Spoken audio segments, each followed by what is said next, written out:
Our birthday celebrant for this evening, and my good friend Alan Peter Cayetano, and his lovely wife, Mayor Lani.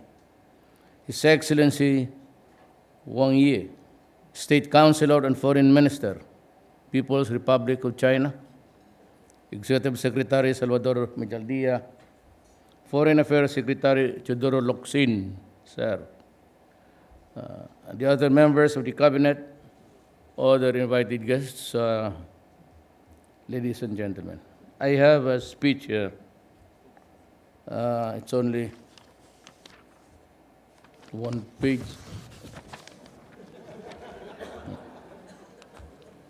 But before anything else, I'd like to convey to you, Alan, my gratitude and my heartfelt thanks for joining the Cabinet, helping me in the hours of my distress as a government worker and as a friend. It was an honor running with you, but as you have said, Ecclesiastes 3 says something else, and there is a time for everything. There will always be a time for everything, I'm sure. God loves you. You're a very good man.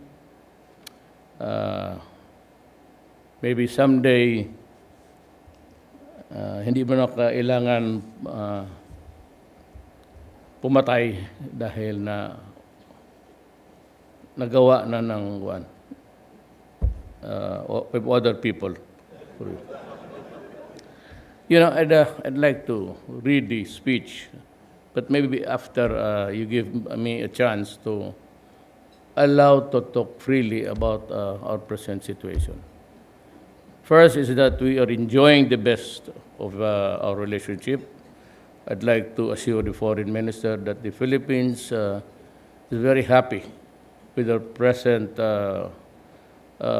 trade and our whatever, the cultural consciousness of our race, and the fact that you have provided livelihood, at least to a lot of people, if you think about the importations that you have allowed my country.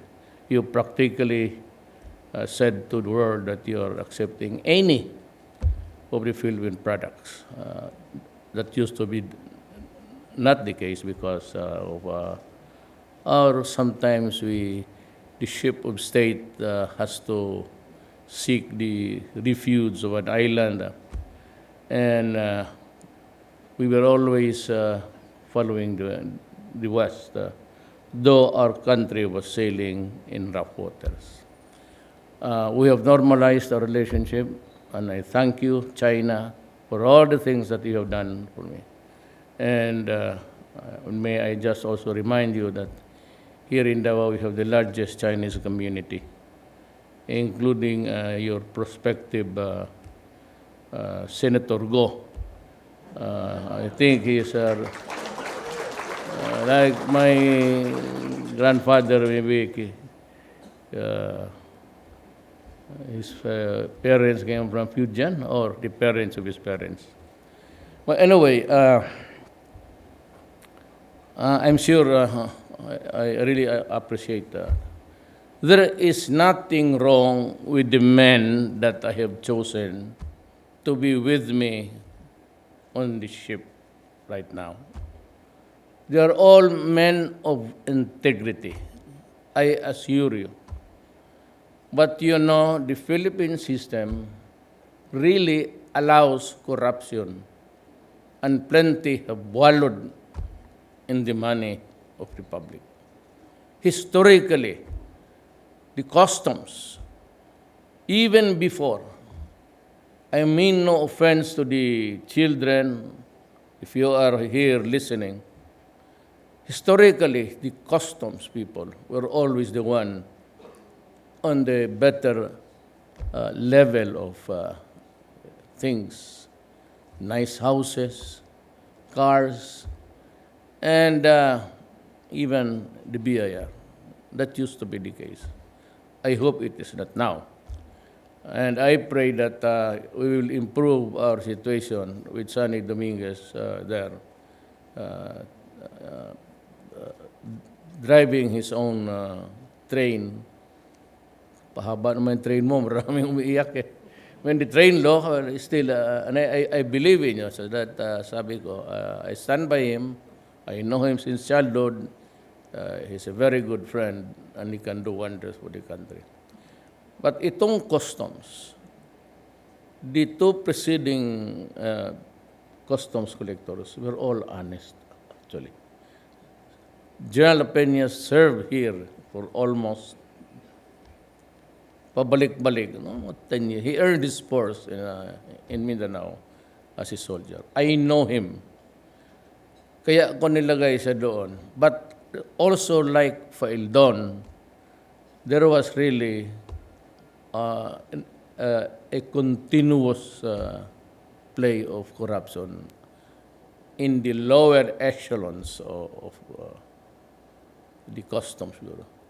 You put any other, pati ako, and even if I will be there at the helm of the Bureau of Customs, papasulutan, lusot talaga yan. They will undercut you because of money. And that is why Shabu is affecting the way of life of the Filipinos. Do not listen to the human rights. They cannot help us when we go down the drain. Huwag kayong maniwala niya kasi hindi naman talagang totoo. Do not believe in that shit that we kill people who are kneeling down begging for them. Hindi namin ginagawa yan. Ginagawa yan ng they are done by their suppliers or their lieutenants for burial to remit or maybe actually it's a police tactic that when they give, they would tell you and the rest, it was your who was squeaky. And then they would hate each other and kill each other. It's all intrigue, but that's part of the territory of prevention of crime. But itong ano ngayon, sitwasyon natin is not really a crime prevention. We are on a war footing against the drugs, against the NPAs, and against the terrorists. The ISIS, of course, was the last year that it happened. That street there just in front, that was where it was bombed with an IED. So it is really a very tight space in my heart how to do it. Now here comes Sid Lapina was doing good. But I said just like me, I offered to resign when there was this command conference. I was just busy fixing the Nayon Filipino corruption. And then when I got back to the office, I got this memorandum about the ghost deliveries of the medicines intended for the AFP Center, the hospital for the soldiers. So got really pissed off. I said, I cannot, maybe it's really beyond me. I cannot fathom everything that is being corrupted one way or the other. And I said, if you present commanders of the main armed forces of the Philippines, Army, Navy, if you stand up and tell me now to step down, I will, because I was really exasperated. The fact that the military just kept silent, same with the police, and I cannot just abandon the trust reposed in me by the people. So pagdating nito ngayong customs, Sunny was not around, so pumutok yan. I just blurted out. Sabi ko mong, you call General Guerrero. Tell him to he's transferred to the customs.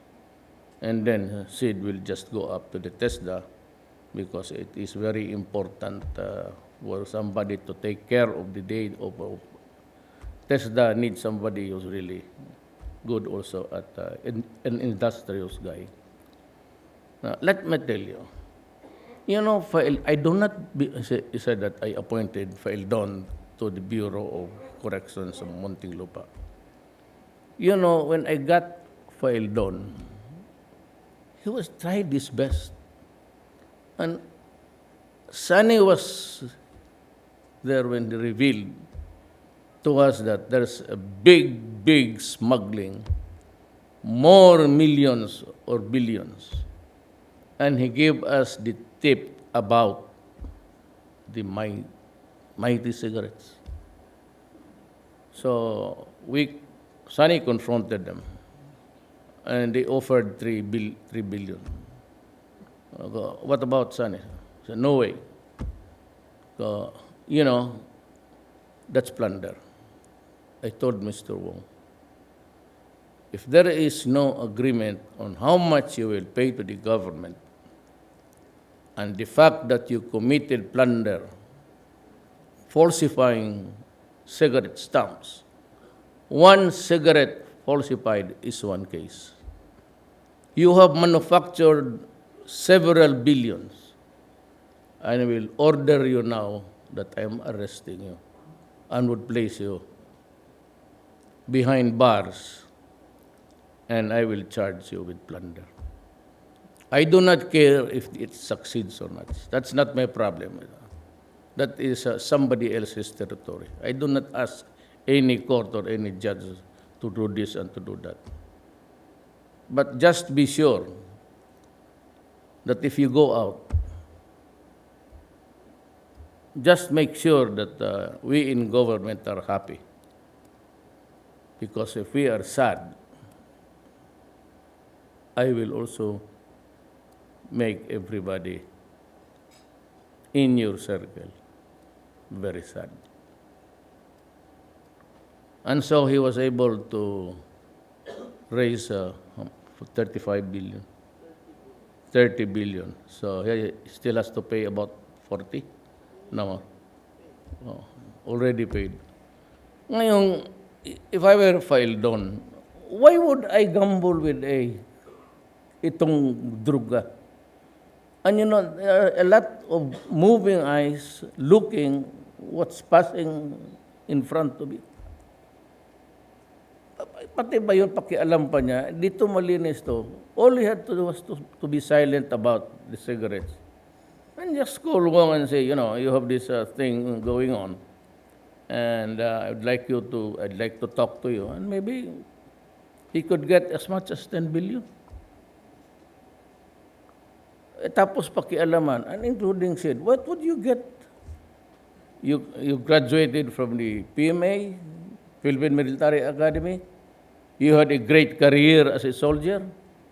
You've been the chief of police, they call it the city police director now. And you are retired and you have a business. The wife is a millionaire.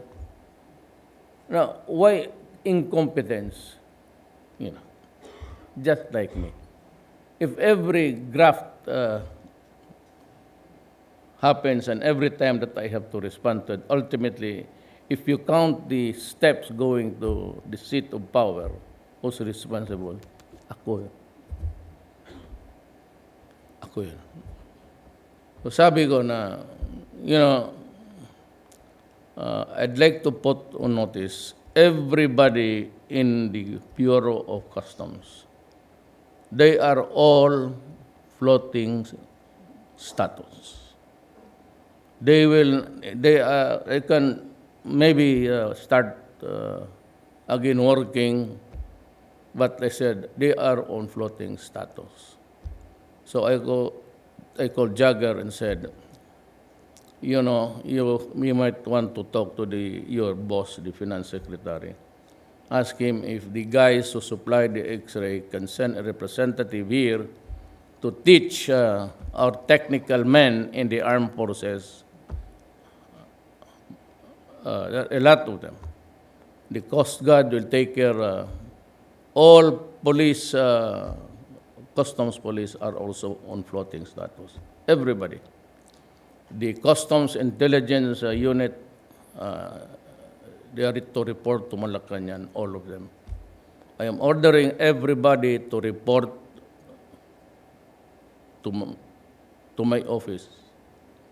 Maybe I'll issue the memorandum. I do not have, yeah, I have yet to sign it. They were hold office there at the Malacanang gymnasium. Lahat. So I told Jagger to take the technical soldiers dyan sa armed forces, maybe the technical group of the Philippine Army, the technical group of the Philippine Navy, and of the Air Force. And there will be about 3 signatures before a container will eventually be declared out of customs control. So there will be about 6 eyes there.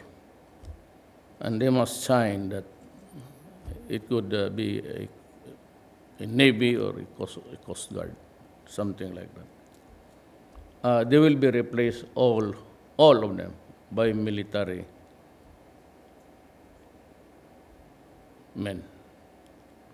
It will be a takeover of the armed forces in the matter of operating.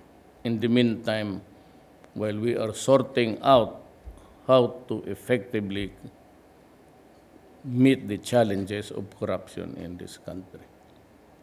Lahat sila nasa labas. And that's the reason why we cannot just dismiss them. And even as we deal the day-to-day reality, almost all of them there have been in one way or the other been charged of corruption. Lahat yan sila may kaso. And yet we cannot just move on because we want to be lawfully correct. So dahan-dahan lang tayo. But with this kind of games that they are playing, dirty games, I am forced now to ask the armed forces to take over. Remember that I have issued during the first days of my term, this is the declaration of lawlessness. Part of the lawless elements are there inside the Bureau of Customs. At huwag niya akong sabihin na, alam mo, baka sabihin ni Duterte, hindi naman kami lahat magdanakaw eh. Correct. So very correct. You are right. Not all of you are thieves or robbers. But you know, you must be an idiot not to understand. You say that you are honest, that you are not part of the cabal there. And so, if that is your line, I cannot move, and you stay there, then I have to speculate if you are really a gangster working for the Bureau of Customs, a government employee. I do not have time for that. I do not have the time. So, yung iba pipiliin mo pa, you try to sort out there from the inside. No. I'd like them out, then one by one, if they are still deserved. If none, then since I cannot fire them, I'll have to file a case, which could appeal after appeal, it could maybe last for another 10 years. And so by that time, we have lost so many billions. And you are destroying my country. You know, drugs. It's not just because of a dead body there. For me, if you ask me on national television, that idiot there who's dead, who's a drug pusher, is just a piece of carcass. Carcass na yun agad. You know the social costs of Cebu. It's 200 if you hit at least 200. But 200 na isang hit. Well, when the monkey rides on your back, you have to get more. And that is why they resort to crime. But remember, it's just a matter of a victim. Sabi mo namatay si ano. Is that the end of the story? What about the family? How about the children now who have no father to work to support them? He's gone. And his death was gory or brutal because he was a policeman, he was a soldier trying to suppress the problems of the country. Ganun yan eh. And, you know, the idiotic thing about the human rights is that they would say that this is the number of persons killed without even mentioning who is he, what is his crime, and if I want to be legal about it, I would say, where did it happen? When? By what? How? Pag hindi mo masagot yan, and yet it's so very easy to malign a nation and everything. That's why I find this idiot bullshit. I do not believe in that. Mahina itong puti. You know, between year 11, 1914 to 17, there was a war precipitated by the assassination of the Duke of Ferdinand something. So everything went out of control. And, 7 million of Europeans were killed in that war. These idiots, they have forgotten their history. And now they're trying to impose on me something like investigating me. Well, I will only face the Philippine courts. If I have to be sent to jail, I will do so. If a regular court in the Republic of the Philippines, I will gladly. But let's have a try. But for me to honor the summons of this and that short lady there, black, who's been announcing that he's the investigation, putang ina, if I see you, I'll slap you. And I will really slap him, Ambassador. Believe me, I will slap a lady. Who are you to threaten me? Who are you to... What is your relevance? You have a court. It is a creation of the European Union. I do not even know the judges, if they are judges at all, lawyers, if they have passed their bars. And you have the brother of the King of Jordan, who is the chairman of the Commission on Human Rights in that office, said something Duterte should consult a psychiatrist. And I wanted to respond with the same. Kaya lang,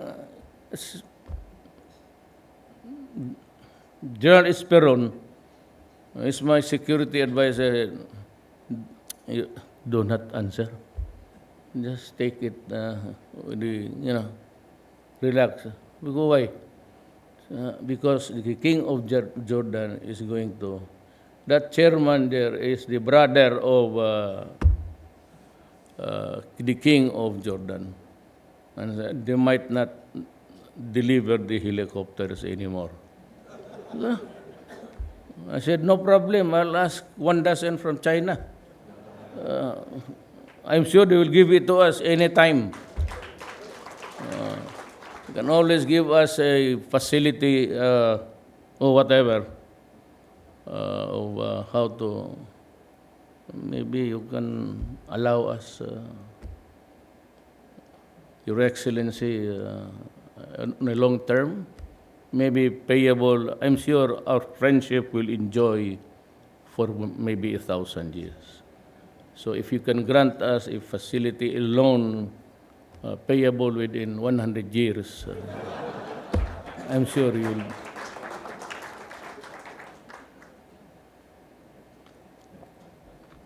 Like you, I do not like this European, they are imposing they want their values copied by the other nations. And to think that they are still on the edge right now, financially, it could maybe cause a breakage in that union. It could not be a union anymore. And so, I'd like to everybody to know. I knew then how serious the problems were, but now. And so, in this election, if I win, I will offer, I said, my life, my honor, and even being ousted. Make no mistake about it. But I will declare war against the drug people because it is eating humanity. And when Obama criticized me, I just said, aside from that epithets and the curses that I said, you Americans, you will one day realize, to your chagrin, that your country is also falling apart. Now, they have this problem in America now. And you guys have been to New York, and I was there when I was a congressman. I would say, do not go into that alley there. You will never get out of that place alive. In LA, it's still the same. In my city, it's beset with the revolution. But I can guarantee you, you can go anywhere. And they say Philippines is a violent country. Of course not. We in Davao City observe, the mayor is so much restrictions also. When I was mayor, from a curfew of 2 for drinking and merrymaking, whatever, everything closes at 12. So I changed it to 1. And now this mayor is here, changed it to 12 o'clock. So if you go out you'll see Davao a very lonely place. Nobody is walking. If at all, you can see them in the convenient stores. Wala, it's all silent. That was a product of my labor. But I gave Alan, you just adapt and become president someday. Ecclesiastes 3. Don't let your guard down. Mahirap talaga ang droga. A barangay captain would go to the business of drugs. In about 2-3 months' time, he's a billionaire. 200 pesos per day, that's 6,000 per month. Times it with the 365 days. The money equivalent to. Then you go to Bato's computation of 1.6 million addicts in this country. If you were the president, would you be happy? You have 1.6 million slaves who are addicted to a drug and they are already inutil. And the family, the 1.6 million, if you have, that is an addict, it's your husband or the wife, it will cause a social dysfunction. Now, count the so many Filipinos who would be disconnected in life. No father cannot work because he is inutil, his brain is reduced in size, and you have a mother whose job, they just know how to be a housewife. Gawain mong inutil. They are slaves already. And if they need the fix and they do not have the money, they go around and that's why they kill. They kill people, they rape pregnant women. That is the dysfunction that we should be worried about, not the life of a I don't give. When I became mayor, I said here, do not destroy my country because I will kill you. I really love my country. Baski anong tingin mo? Do not destroy our children because I will kill you. Talagang papatayin kita kung gagawain mo yan sa mga anak namin. Since not everybody can do it, then I will do it. Hindi pwede yung ganon. Nakita mo, si Alan, how many times, how many nights that we just talk about how to solve the problems of the OFWs and those facing whose heads are on the chopping board. We talked about it. With about 2 million plus, nearing 3. Now, I am not making a sweeping statement. Let us be clear on this, my friends. But there are tribes in the Arab countries there who still practice slavery. And if you're a slave bought from the markets, slave markets in Africa, and you work for them, or if you are paid to do the job, same thing. Sexual abuse is part of the territory. I know that when I was congressman, 2 ladies from here to Ril were placed inside bars because they were distributing groceries and they were caught. We had to go talking fad. He was a bit, but he could still, at that time, manage to understand what I was. At pumayag. But sabi noong advisor doon, there was this advisor in the palace said, you better talk to your counterpart. So I'm a member of the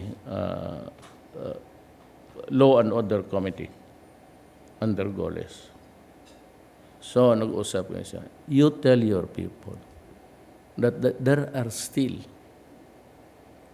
because they make up of all sorts of Arabs, even different dialect. Rape is always. Na makita mo bakit it's uniform. They are allowed only about 3 hours of sleep. Why?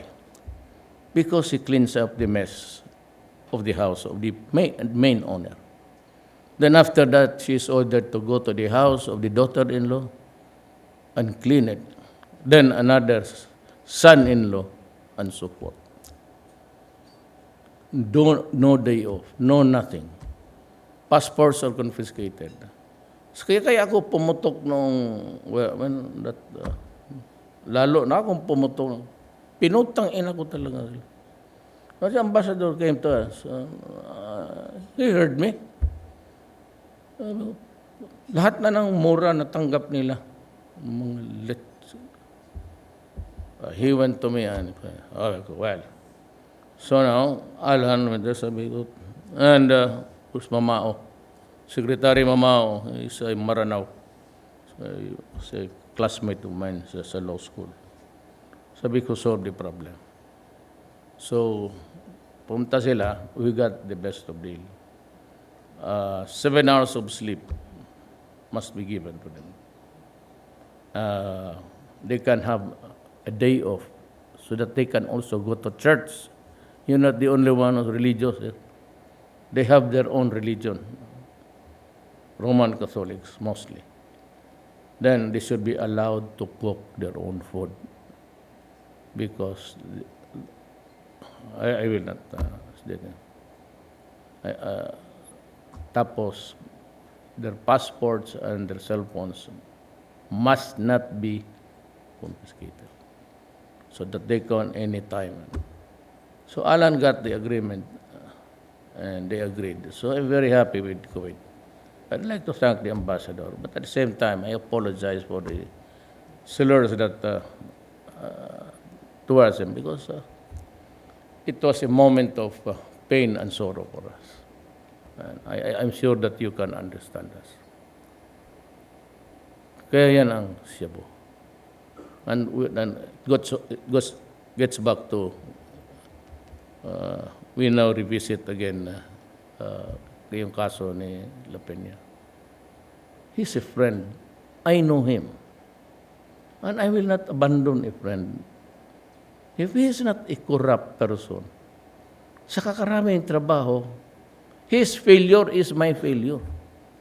I am not covering anything. I am ordering as a matter of fact the order, the arrest order, but was included. Sino itong putang inan to?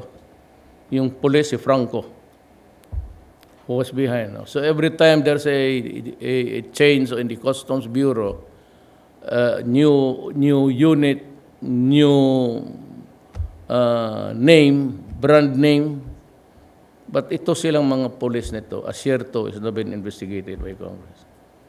And sabi kasi nila na, they reminded me na he cannot be. Of course, we are all lawyers. Doesn't mean to say that when I order his arrest that he would be taken physically out of Congress without it. But I told them, you know, when you start to investigate, right, by the way, sinabi ko talaga sa kanila, do not insult my soldiers and police officers.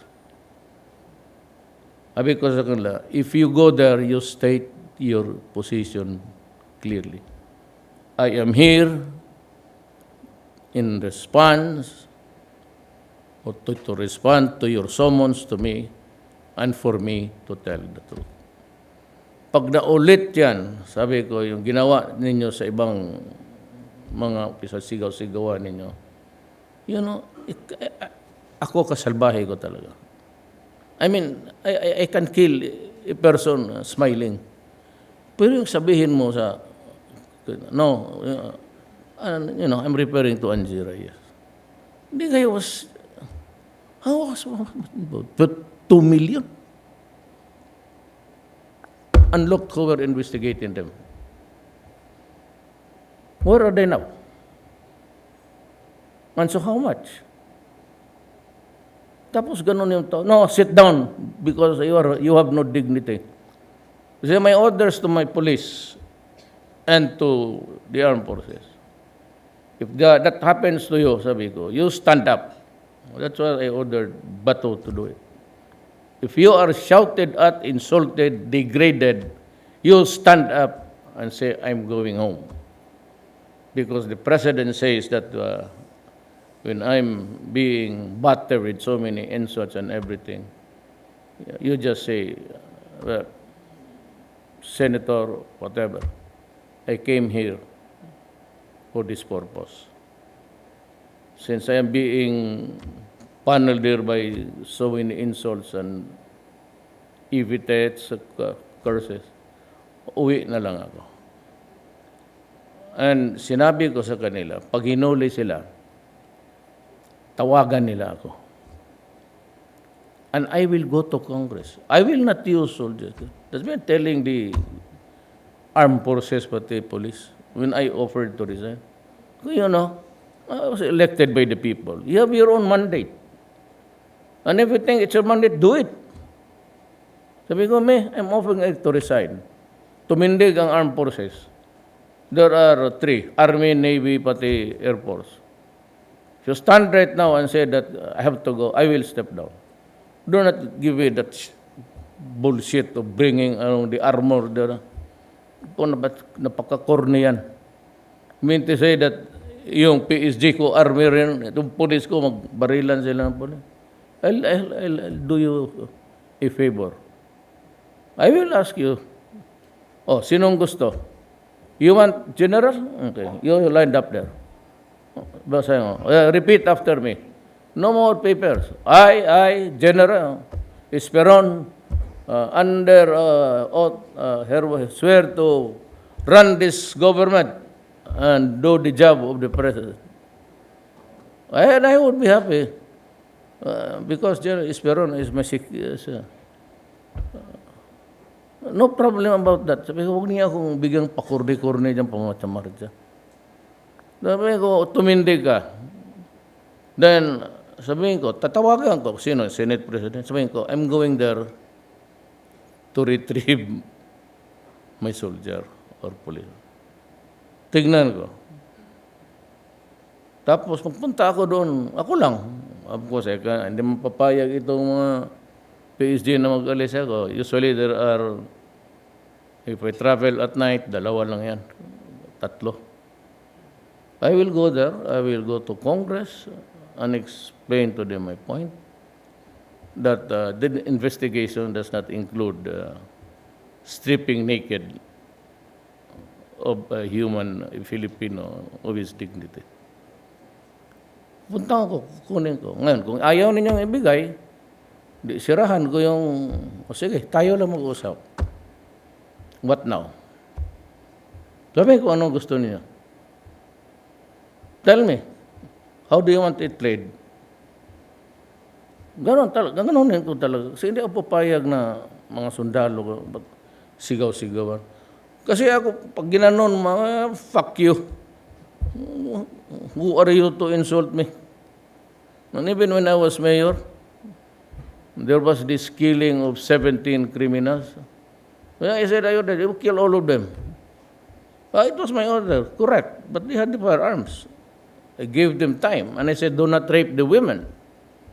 And the morning after, they were, when they went out, there were blood splattered.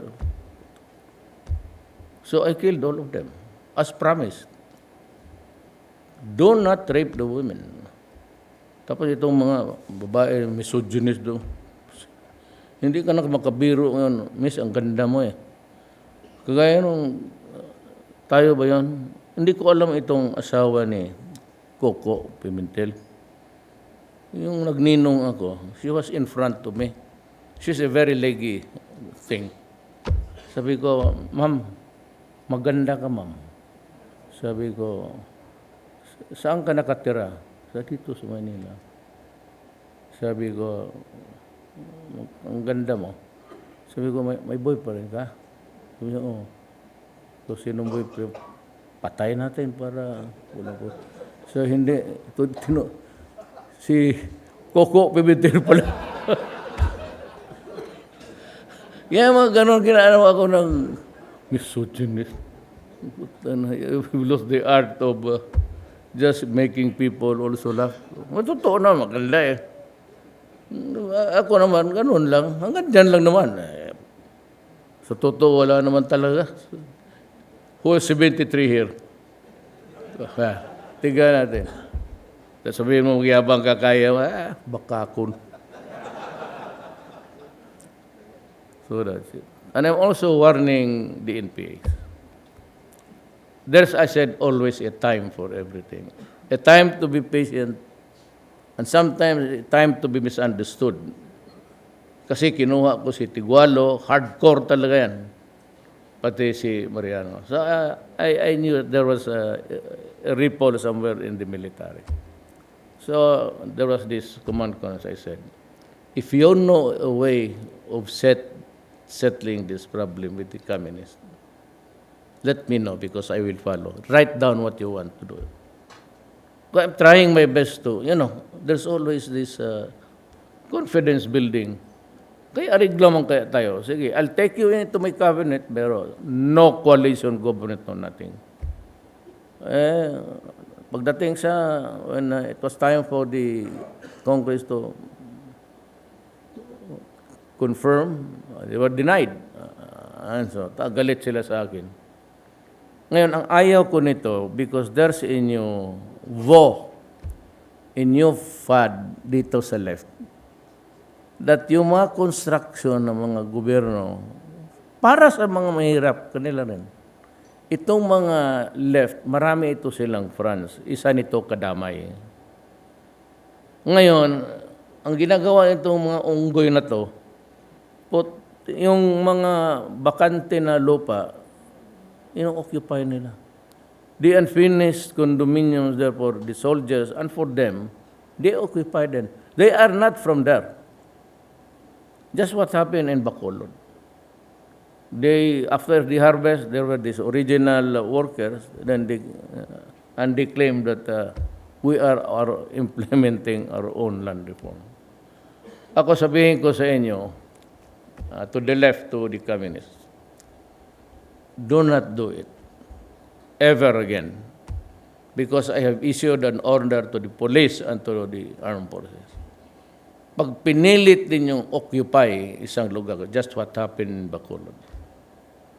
Sabi ko, this time I will order your arrest. And when I order your arrest, the arrest is to bring you to the police station. Now remember, marami kasing hindi marunong. When you are ordered arrested, he will just say, I am a policeman and I am a soldier, I'm arresting you for this violation. Upon orders, if you may, from my superiors. Once you begin to resist violently, he can do his thing. If the police or the soldier, I'm addressing the other nation, the entire people, if you resist violently, makipag-away ka, then my orders to my soldiers and policemen is just simply to shoot. And if they are in danger, shoot them dead. From now on, there will be no confiscation of other people's or somebody else's property. Do not do that because you are sowing anarchy. Total naman sa Bacolod, I have issued to Catriciones, said, get all the lands there, land reform. And I'm going to announce, I'm declaring land reform areas, all government lands na medyo, if it's just also a plain one or even a hilly, but can be utilized for agriculture. I will give you all the lands, lahat ng lupa ng sa gobyerno, except the reservations of the military and the police. And in some cases, yung mga industrial estate. But you can have all of the mountains there. I will give it to you. You just wait. You do not have to abuse other people by just going there swaggering as if you are the owner. My orders to the police and the soldiers, shoot them. If they resist violently, shoot them. If they die, I do not care. And you can complain. But let's have order in this country because you are causing disorder. You have this problem with drugs and have this shit problem of yours as if you own. You are into a rampage which I have to stop. Because as a worker of government, I was elected really to just establish order in this country. It's about halfway of my term now, exactly. Yesterday was half of my, so just the remaining half.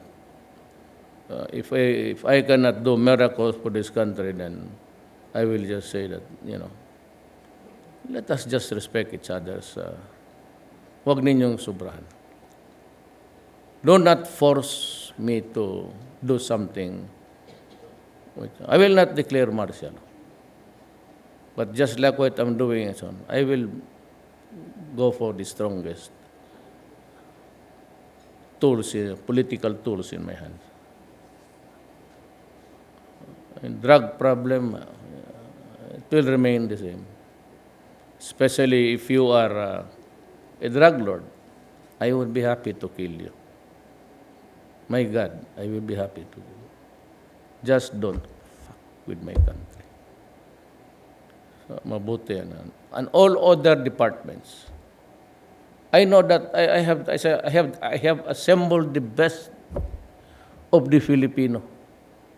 Lahat dyan, Stugade. Si Art. I saw him. Ayan. Ito, valedictorian namin to sa law school. Totoo. Ito,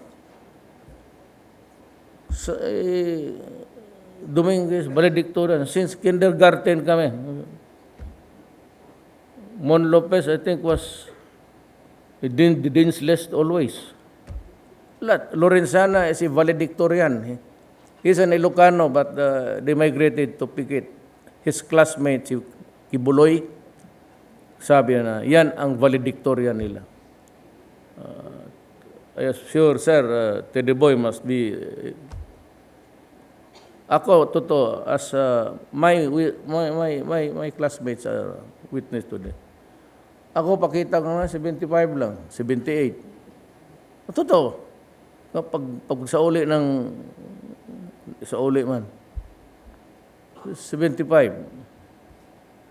Pero ito nga, Peron National Science High School yan. Valedictorian yan, utak yan lahat. Ako, 75. But you know, these guys work for me, by the way. Dude.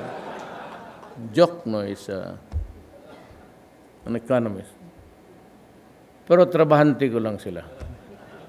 And Bebot Bellew also. Until now, he cannot afford to buy socks, his sock. He just... So he was staying in front, Dulay. Kaya kilala ko yan si Dulay. When we were students in the dormitory, because it was Holy Week, and nobody was manning the port, the kitchen and everything, may na-imbento kami na magnakaw. Paano ito? Gutom. Nakawin natin lahat yan. Pati yung mga sigarilyo, mga Virginia Slim, ubos. Ang hindi talaga na sumali, sabi ko, tara, nakawin natin. Dulay. Bahala kayo dyan. Pero pagbalik namin, kasali sa kain. Carne Norte, sausage. Tapos sige kami sigarilyo. We stole cigarettes. And after one cigarette of the other, we just flick it outside the window. So when the police arrived, days after, they were looking at the windows where the spent cigarette stubs were thrown. Yung bintana ko puno. Yung ibang magnanakaw puno. So tignan lang niya yung window. Dito galing yan. Yes, we both own us. So sabi ng police, kayo, bakit kami? Sabi ko, yung kita yung sigarilyo, Winston, Chesterfield, nandoon. Inubos talaga namin yan eh. Sabi ko, tatapos, ano yan? Ebidensya ba yan? Bahala kayo. Ngayon wala man nag-admit, pero si Dulay talaga. That's why I said Dulay. I can, you know, you can leave your son with Dulay. Di talaga, ayaw talagang, ito si Bellew, kasali ito sa, pag ano. Kilala ko yung sino yung magnanakaw, sino yung hindi. But, have to, mag-curfew na si Mayura. Bihira itong babae na ito. I'm not praising my daughter. Maybe it's bahala everybody's judgment yan. But itong anak ko na to, no, sabi ko, when I said be careful, hindi ako nagyabang. I'm not saying na be careful na marunong ito, mga nga ba. Ito, but she cannot pass an insult. Ang totoo, yun nga yung, sabi ka rin siya, I don't know what happened to. Pero sa politiko lang, you can impeach. Trillanes, mouth checks every day. Pero, siguro si Inday. So be careful with this Inday. Because she can oust you from the palace. Putang ina kung magplano. She did it here, Davao. Nalaman ko na lang, sa totoo, honest to God, maski kayong cabinet member, we never had an inkling. Ano yung buhay mo yan sila? Diba? Hindi talaga na alam. Pagdating ko doon sa zona, magulo na. Tapos, ito si Inday requested may isang sekretary, babae. So, tell my father that I'm sorry, but I had to do it. Delikado ito si Inday. Ito si Vice, sinabi ko noon sa kanya na huwag magpatato. Tignan mo ngayon, Vice Mayor, magsige ka barong yan. Minsan, itong talking of barong, I'll end my... Papunta ako dito. May convention, teachers or something. May namatay ako na barangay captain. Dumaan ako. Pagtingin ko sa kupin, pagtingin ko ng gano'n, tinigyan ko yung muka. But something struck me. There's something familiar here. Pagtingin ko sa barong, pareho yung barong dala ko isuot ko papunta dito. Dumating ako dito, hindi ako nagbarong. Okay, I have this morbid. Pareho talaga ang borda naming barong na ito. Well, those are the benefits of life. But again, I'm just also trying to tell everybody that hindi ko talaga matanggap yan. I've been mayor for 23 years dito. Magtanong ka ba sino? You can ask the Chinese community or whatever, the big business here. Never ask baski piso.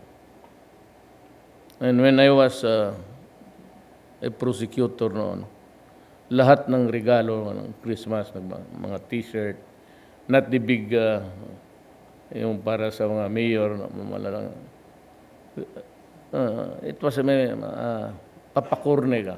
Maybe it was a pretended sense of value, but hindi mo talaga ako regalo-regalo. Mahilig ako sa baril, pero wala na. At the end of the day, isa lang kailangan mo. Pero yung corruption, ayaw ko talaga. So, lahat na, sabi nga ni Alan, join us. And hindi man ako nakikialam sa Congress, ala kayo dyan. Basta dito sa department ko. The next time around, same. I will, and then people would start now to complain that there is a complete militarization sa gobyerno. May I explain? Can you give me 5 minutes? Why? Bakit ito sila Esperon, sila Lorenzana, itong si Bautista? It has been my experience na itong bureaucracy, they cannot move in cadence. And if you give instructions to them, they will argue with you. Anak yung mga direktor na gano'n, mahirap. Kaya kinabukasan, pinalitan ko na. She was arguing with me to no end. Siguro, look, kasi ganito yan.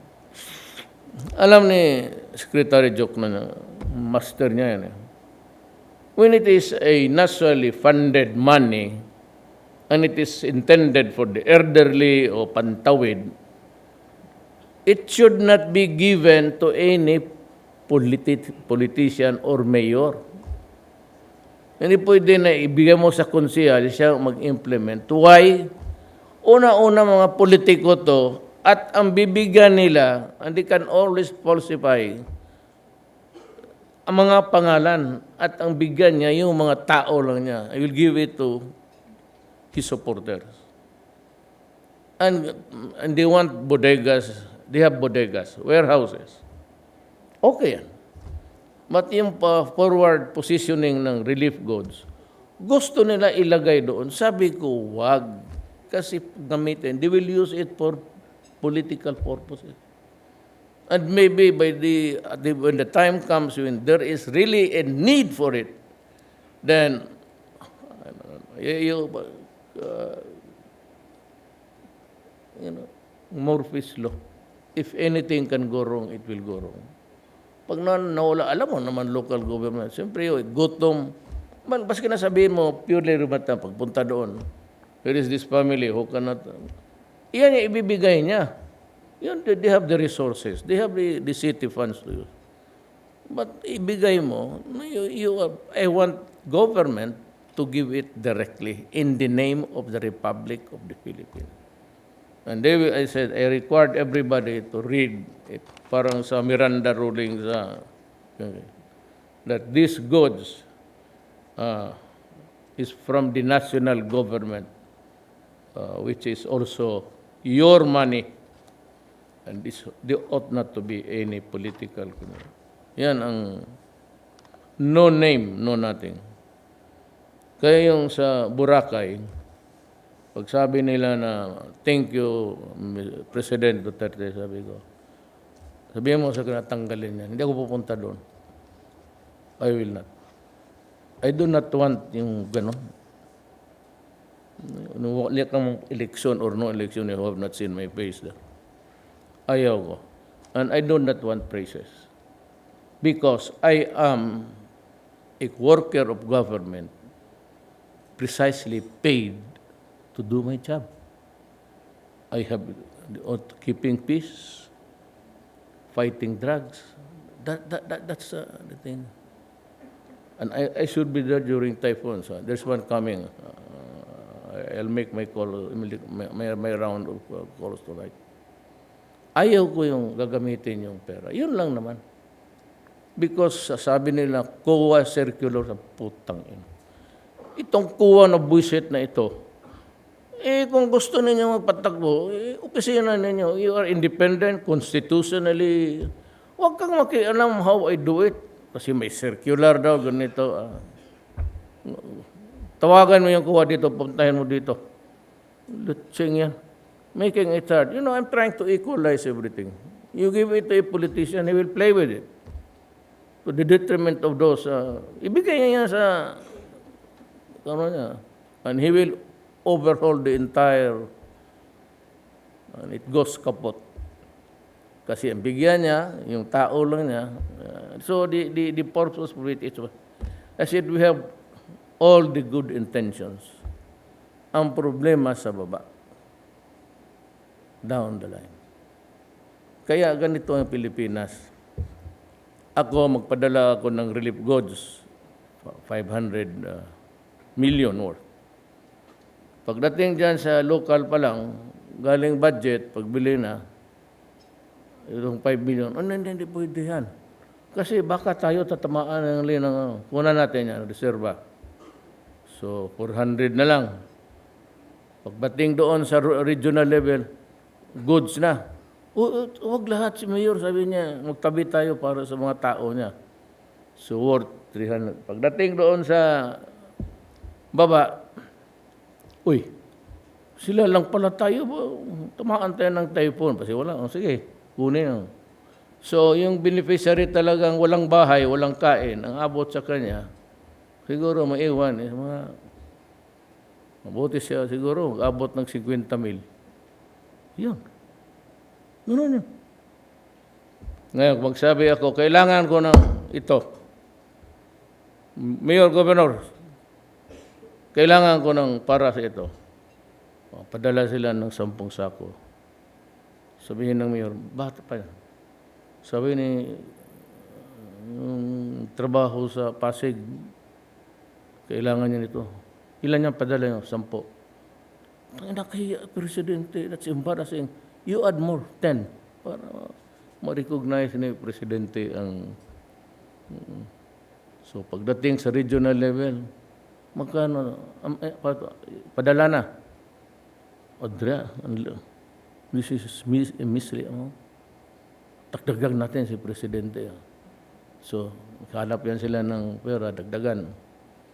So, pagdating doon, ang nirelease ko, pag ako na ang may gusto, nirelease ko 500. Tapos sabihin ko, ibalik ko, pag ako na nga may kailangan yan, I need also about 500. Ang abot sa akin, basta pataas, takot eh. Okay, baka sulatan ni Anyo. So, 700 na. Pero kung pababa, wala yan. Patay ka dyan. Ganon ang laro ng buhay sa Pilipinas. So I hope I have explained my position very, very clear. I am personally giving you the warranty. Ito mga tao na ito mga sa ito. Sa mga organization na, lalo na military pati police. Kung malinis ka, mayroon pero kunti lang. Pero pagka-corrupt ka, down the line, puro corruption. So palamin mo talaga na ito ang katayuan ko. Diyan pala si Senator Bato. I recognize you. Yan, paluhin niyan. It has been the source of friction si Inday. Para itong pugi na pinag-agawa namin ni Mayor Inday. Sabi, kasi gusto ko, because he's a former soldier, the situation in South Davao is quite, North Davao, South Davao, including North. Pero taga-roon kasi siya eh. Sabi ko, I want you to run for governor. Ay, na-overall ako ni itong tigas. You run for, kasi sabi niya, kung ano lang ang gusto ni Mayor. Hindi, kasi they call me Mayor. I do not want to be called President. If you call me President, I will not answer you. No, pagsabi na, ano lang ang gusto ni Mayor? Dalawang Mayor. Ang sinunod ni Bato, yung kay Inday, kasi dalawang Mayor, yun daw ang decision. Hindi man Mayor, tatay ba o yung, sige. But I guarantee you, that guy, SCP Mayor, marunong rin. During his time, may mga division konti, but it was with kasi yung karera, alam mo kung sinong may-ari niya? Lahat dito sa Pilipinas. Chief of Police, pati Mayor. Ano na lang, kasi alam mo, maliit talaga sweldo. That's why I double your salary. So expected. Medyo happy naman sila. Alam mo kasi ang utility mo, bababa na ako. Ang police pati military. Report sila, opisina, trabaho, may sunog, nandoon sila. May baha, tinatawagan ko. Tinatawag yung disaster ko. Saan yung chief ninyo? It's an office, it's only an office. When a disaster or a whatever of magnitude, walang you have to have discipline there on the ground. Kaya ako pag I have to call even the training academy guys. Tumulong kayo. It's always the police and the military. Sila yon sa emergency, sunog, whatever. Utility boy yan sila at the same time soldiers. I realized that during the campaign I was really also asking them, if I win, I'll double your salary. Medyo happy na sila lahat. Ang problema, sila lahat ng mga babae, may mga kotse. Ang nayaman dito, alam mo no, yung, I'll name all, Isuzu, Toyota, lahat kasi sa Malacanang nga, wala kang maparkingan. Puro yung mga babae nagbili ng mga kotse. Lahat. Ikaw, Dilo, anong kulay ng kotse mo? What is the color of your car? Black. Di kotse ito. Sila lahat. Nagbili ng kotse kasi dalaga. Malaki ang sweldo nila ngayon. So, makontento lang kayo ng ganon, okay na. Imagine, can a policeman dream of acquiring a car? Ngayon na sila nakapagtikim na may And I'm happy for those married guys who are sending their to school their children. At least makabayab na. I want the day to come na ang sarhento pwedeng makapag-aral ng anak niya that even sergeants are, or a mayor, that they have a facility there somewhere where they can borrow. Kaya, kami, where yung Bonifacio, gawain namin ng ano rin. Iparent namin, sabi ko, maghanap na kayo ng new place. Eh, total mga arwe naman to pati. Kailangan dyan sa EDSA. It's too crowded anyway. So, pagbilan, then I want to have their own GSIS. Para isang sarhinto, kasi kung gusto na mag-anak niya, may bright, pursue medicine or law, meron sila. So, ibigay ko lahat sa trust fund nila. And kung ma-materialize yan, mayaman ang sundalo. I want them na better off kasi they are also the guys who are dying. Ganon. So with that, I have conveyed to you my personal reaction to the days that have passed na causing us sorrow and nakakahiya kasi. Biro mo na nalusutan ko.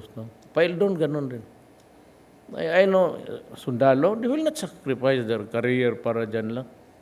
They're too smart to do such kind of an idiotic smuggling. Talagang nalusutan sila. Nandiyan na yung system. So, hindi ko man masira yung system because the law would not allow me. But I can temporarily get you out. Lagyan ko ng sundalo. Sabihin ko, ang Army, Navy, pati mag-contribute ng technical men nila. Already there. So I'm asking Sunny to call the guy who supplied us with that X-ray. They would, in the meantime, they go into special lectures on how to detect. And there will not only be one, but three who will sign the cargo that passes through the X-ray. Upon its release there, iba-iba. Could be a Coast Guard, could be an Army or Air Force. Not from the same unit. We will discuss that in detail when the cabinet meeting comes. So, I'd like to thank, happy birthday. I'd like to thank Alan for inviting me, Mayor Lani, and Congressman. Wala dito. Meron lang isang lugar dyan. Alam ni, ayan si Lopez. Yan ang official There's no word for it actually. There is in the Visayan, pero it leaves it dirty. It leaves something dirty. Bahala ka na sa kanila. Kasi ang pinuntahan niya dito, bata, puro. Pati si Bong. Alam, Bong can make you happy, but please do not forget to support him. Ito si Bong. Alam mo, Batanggin nyo talaga to. The mother, yung mga tesoro, yung pinaka-head noon ng, including the Philippine area, Pacific, ang lulo nito sa Mason. Mabibigat itong pamilya, puro Mason yan sila. At saka yan, may galit sa NPA yan. Alam mo bakit? Kinig man na. Ang lolo niya binaril sa muka ng NPA naglalaro o sa golf club. Talagang pinatay. Kaya yan, sekreto ang kulo niyan. Pero maghanap ng pinaka-pro-military yan.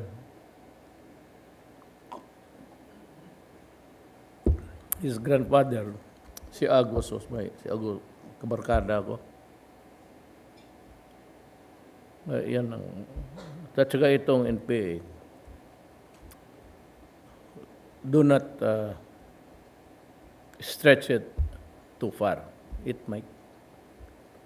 Kasi basta ako, do not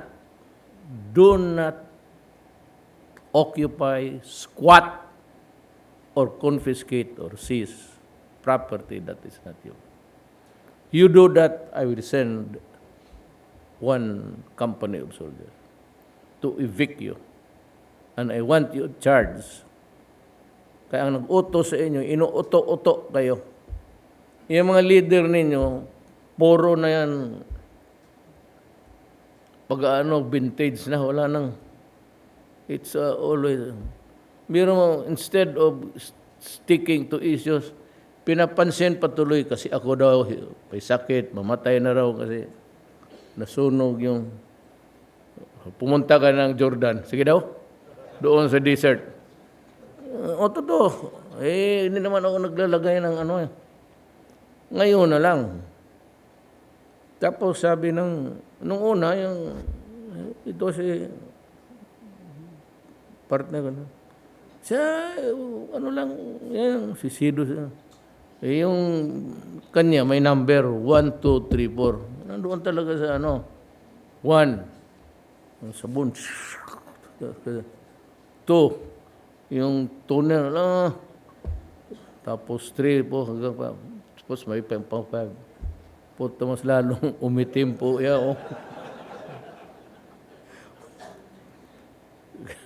No offense. Kaya, punta ka ng mga malaking dermatologist, aking doktora, simple lang. Ang nangyari, sabi ko, doktora, mainit masyado. I go to the military camps. Almost every week may pinupunta na akong military. Tuhulo, siguro, during my term, 20 times. Pumunta pa ako ng Patikol. Pumasok ako sa Patikol. Sabi ko, sige, kung gusto niya ako mamatay, patayin na niya ako. Patayin na niya ako. Tignan natin. See what happens. Sino bang malasakit sa inyo? Sino? Lola ko Maranaw. Manay ko sa Maranaw. Patayin na niyo ako. Tignan natin kung makukuha ninyo gusto rin. Mataong Patikol. Kawawa naman talaga sa totoo lang. Akaawa. Yung poverty doon. Lalo na yung mga badyaw. I was forced to go out of the military camp. We had a sort of theater. Tapos, sabi ko, I decided, puntahan natin. Pasok ako ng Patikol. Nag-lecture ako, same. If you want to, like the communist, 52 years already, and you want another 52 years of blood of your own countrymen. Alam mo naman din talaga ni Manalo. You cannot even hang on to one barangay. Hindi nga ako magsalita, mayabang. Diyan ako nainis, kaya ayaw ko nang maglaban ka sa akin, may Air Force ako, may Police ako, may Navy ako, may Army ako. Itong mga to, wala nga headquarters. Tapos magsalita, kala mo sino? Stop it. Pag hindi, gusto ninyo, sige. Pero ako, sabi ko, I will not talk to you on bendedness. Na kayo ang mag-dictate. Ako dapat yung tigas. Bakit kayo? So with that, sorry for the long talk, but sometimes it's good because I can unburden myself of sabi ko, mayroon at mga tao ko lahat malinis yan. Talagang pilit yan. Hindi lang sikat, hindi lang politiko. Ngayon kung bakit nga puro military, isang sekreto lang. Tira, ang Boracay, Pilipino man tayo lahat.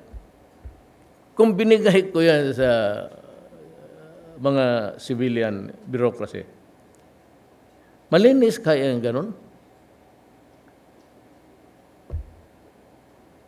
Isang salita lang. Sabi ko, look, your president is a lawyer. I will never order you something which is unlawful or illegal. Eh, yung iba nagtitimpla-timpla, pero I need, patayin mo si Mr. Santos, patayin mo si Mr. Marquez, patayin mo si... Kayo na, kasama mo tayo. I just say that, ganito kasi yan. There cannot be an operation of shabu for distribution if it is not an organized act. So pagka na-deliver yan, nabunggo yung isa, if there is conspiracy, the act of one is the act of all. So ang kasalanan ng nag-import niyan o nagtapon niyan doon sa high seas is as equally guilty as itong mga basurero. There is walang ano yan, ang bataw, iwang revised penal code, hindi nagsabi, except those who are poor. So, pag sinabi ko, ang order ko, destroy the apparatus of Shabu in the Philippines. Kaya may patayan talaga. Eh, ayaw nilang maniwala, lumalaban talaga yan. Lumalaban talaga yan. I've been mayor, I said, for 23 years, I've seen gun battle. Ito pa nandyan ako, cover-cover ka lang. Ganon yan. Ayan ang problema dyan sa... Walang middle ground, no such thing. If it's an organized crime, according to our legal laws, pareho kayo lahat na may kasalanan.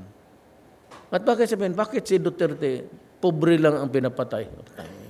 You must be, talagang kulang ka sa, you have failed to grasp the dimension of it all. Talagang hindi mo pala, shabu can be sold in Tondo. Brisk business yan doon. Because shabu is a commodity for the poor. Kakita mo naghahawak ng baril, pagbabaril kung sino. Ang commodity ng mga mayaman until now, yung mga marijuana or cocaine. But be careful because ang shabu ngayon, ang market is cornered by the bamboo triad. So, it could be anywhere. Yung last was an operation coming from Malaysia. Ganon niya, it's so extensive. Be careful about it. The rich, cocaine. But cocaine, we believe, is now being operated by the cartels, Middle East and all. Para nagkaisa sila to get more profits. Ang anbantayan mo yung container. Umiikot yan sa mundo eh. Yung container ang Davao pupunta ng South America, yung South America pupunta ng Norway. Diyan nila tinatago. Diyan namin nahuli yan. Ang distribution nila, container pati aeroplano. With kahot sa... That is why if the police or the security forces are corrupt, patay. Patay talaga. Walang ito. So I am warning the police not really to...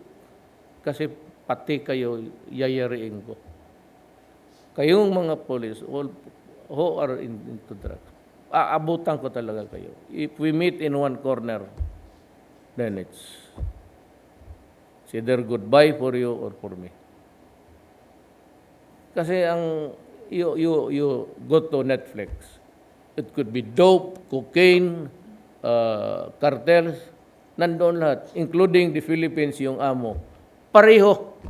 Same corruption of the police. I only know of one country na must behave kasi talaga, China.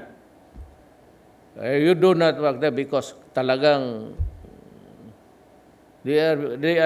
China is sure of its stand. If you are a police there, death penalty doon. And on time, pronto. Dito you have the human rights, you have the... kaya kung ganon, magsige kayo agaw ng hindi inyo, Walang ibang solusyon dyan. Fight na lang tayo. But do not do it. Ako nakikiusap ako ha. Hindi ako masyado marunong Tagalog. At ba't ako'y nakikiusap sa ating mga kababayan, lalo na yung membro ng Communist Party of the Philippines. Iwanan ninyo yan. Walang kwenta yan. Wala kayong makuha. Lalaki kayo, ililibing kayo dyan sa gubat. Magsabi na yung mga anak ninyo saan si tatay, hindi na malaman. Ganong style, libing lang nila sa there's a big, huge forest there between Bukidnon and Davao. Kaya gang namamatay na, kasi yan ang para sa mahirap. Cocaine is little bit expensive, but kaya ganun. And besides, the effect of cocaine, hash, is not as bad, because they are extracted from organic plants. Ang shabu is purely chemical. Yung gamit ng acid sa bacteria, totoo yan magpa-demonstrate ko sa publiko one day. Just to show how it's being done. At yung formalin yung para sa patay. Hit ka kay utak mo. So pag naganon ang Pilipino, magganon rin ako. Pabilisan na lang tayo kung sino mas RPM, revolutions per minute. Pero yung siya wala na. Totally. Ako. I will communist give me Jose Maria Sison, give me a good reason to go back to the bargaining table. If there is none, or if it's just a repeat of what we had discussed earlier, then that will not suffice. I need more. I need more. I might be greedy, but I am greedy because I am the worker of the Republic of the Philippines. Maraming salamat po.